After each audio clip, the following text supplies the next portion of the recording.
কথা শুনতে রাহুল দাস, রাহুল দাস, এই ফারদিন ভাই, ফারদিন ভাই, এখানে এই যে বেসমেন্ট ভাই সব কিছু আর কি বুঝছেন, এই ছেলেটা ওই তার সাথে নাকি সবসময় তিনি ডিবেট করতেছে আর কি বুঝছেন। তো আমার কাছে আসছিল ভাই একবার, তা এখন আমাকে আসছে, আমি দুইটা প্রশ্ন করছি, একটা অ্যান্সার দিতে পারেন বুঝছেন। একদম সিম্পল একটা প্রশ্ন করছিলাম, পিএসআর কাকে বলে এটা বলতে পারেন। তো আমি বুঝে গেলাম এই লেভেল কোথায়। আপনি একটু দেখেন, কয়েকটা প্রশ্ন করে দেখেন। আরো পারি না ভাই, আমি তো মাত্র শিখলাম 2-1 দিন আগে এই শব্দগুলা। যাই হোক, চেষ্টা করবো তাও। করা যায় কিনা, করা যায় কিনা কোন রকম করতে পারেন, দেখেন একটু ডিসকাউন্ট দিয়ে না। সামনে ঈদের ডিসকাউন্ট আগে দিয়ে দেন। হ্যাঁ, শুরু করুন। ওই কথা বলে না কেন, সে কি নাম, কি দাস নাকি?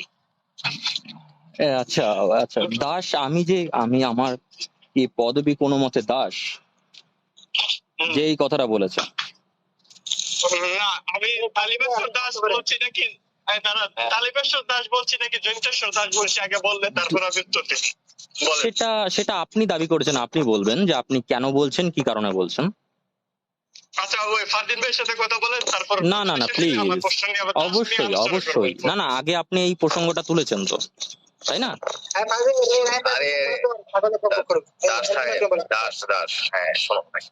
আচ্ছা, আপনি যে দাস বলছেন ফারদিন ভাই, আরে দাঁড়াও ভাই, আপনি যে দাবিটা করলেন, এই দাবির সাপেক্ষে তোমার গায়ে লেখা আছে এটা, দাঁড়াও। আমার গায়ে লেখা রয়েছে? দাঁড়াও, এটা প্রমাণ করুন একটুখানি। আপনি বার্ডেন অফ প্রুফ নিশ্চয়ই জানেন ফারদিন ভাই।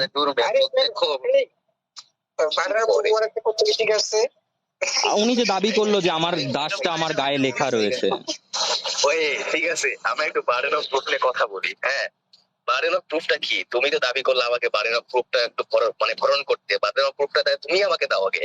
এই জিনিসটা কি আসলে, এই জিনিসটা আমাকে বলো। বার্ডেন অফ প্রুফ হচ্ছে যে দাবি করবে, ঠিক আছে, প্রমাণ দেওয়ার দায়িত্বটা তার। হ্যাঁ হ্যাঁ, প্রমাণটা কি? এই যে আপনি বললেন যে আমার গায়ে নাকি দাস লেখা রয়েছে, তো সেটাকে প্রমাণ করুন।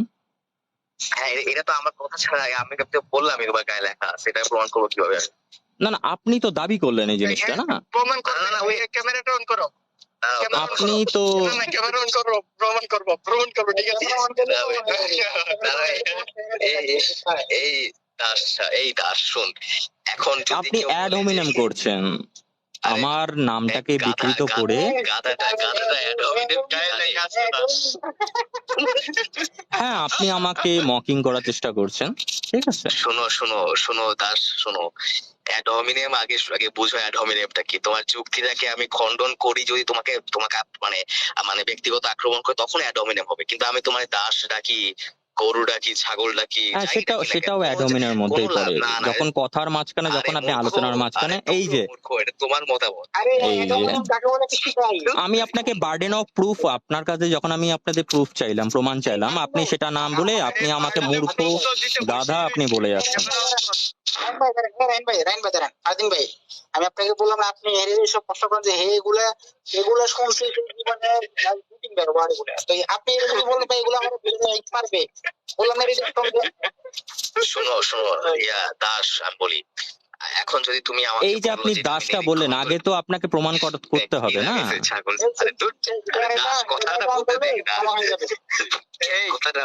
ব্রাহ্মণ যে সিল মেরে দিছে দাসের, ওইটা লেখাই আছে, ক্যামেরা আউট করো। এই গাড়ির নিচে এই ব্রাহ্মণের সিল মারা আছে, জন্মসূত্রে দাস। তুমি ক্যামেরা আউট করো। এইগুলি কি ইসলামিক শিক্ষার পরিচয় নাকি, যেগুলি আপনারা বলছেন? আমি জানতে চাইছি।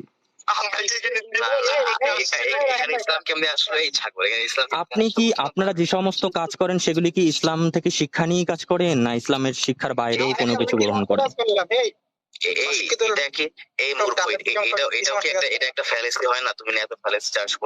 কি ফ্যালাসি হচ্ছে? তুমি কি আর্গুমেন্ট ফ্রম ভ্যানিটি জানো? যেটা হচ্ছে আর্গুমেন্ট ফ্রম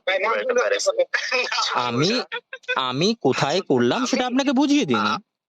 হ্যাঁ ছাগল, তোমাকে একটু আমি বোঝাচ্ছি। ফেলাসফি শিখে দেন। শিখাচ্ছি। একটু আগে যেমন তোমাকে আমি বলতেছিলাম আর কি অ্যাড হোমিনেম আমি কেমনে করলাম এটা বুঝতে পারলাম না, এটা আমি তোমাকে বুঝাচ্ছি। আমি অ্যাড হোমিনেম কিরকম করে করেছেন আমি বুঝিয়ে দিয়েছি। বুঝাচ্ছি।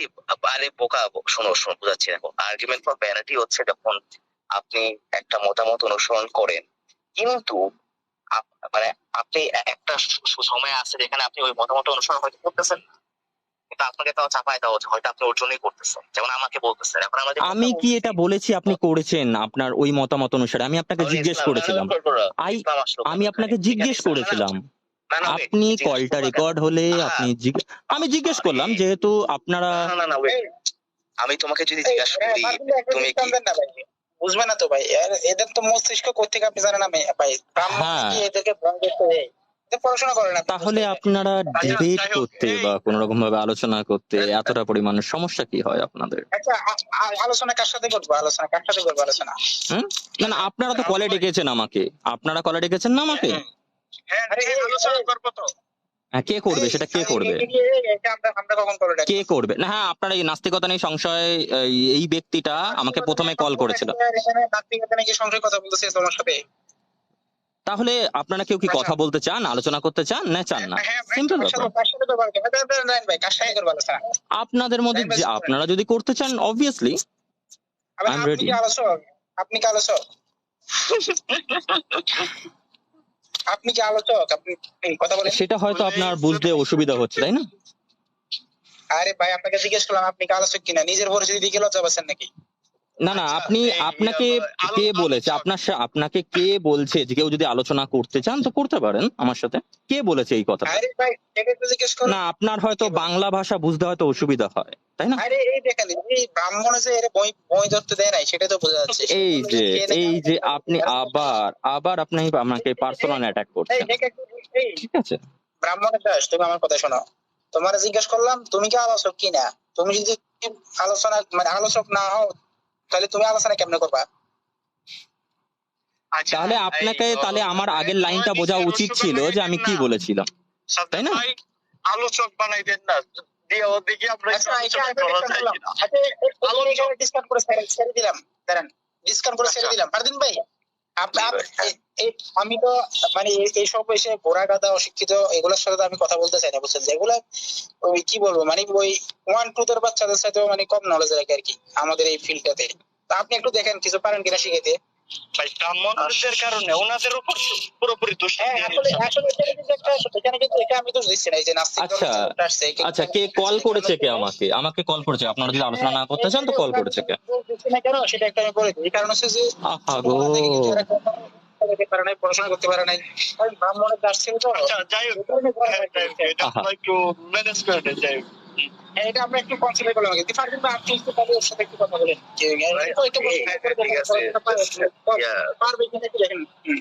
ব্রাহ্মণের দাস তো এখন। আচ্ছা, আপনি এই যে এই দাবিটা করলেন আমি ব্রাহ্মণের দাস, এটা প্রমাণ করেন।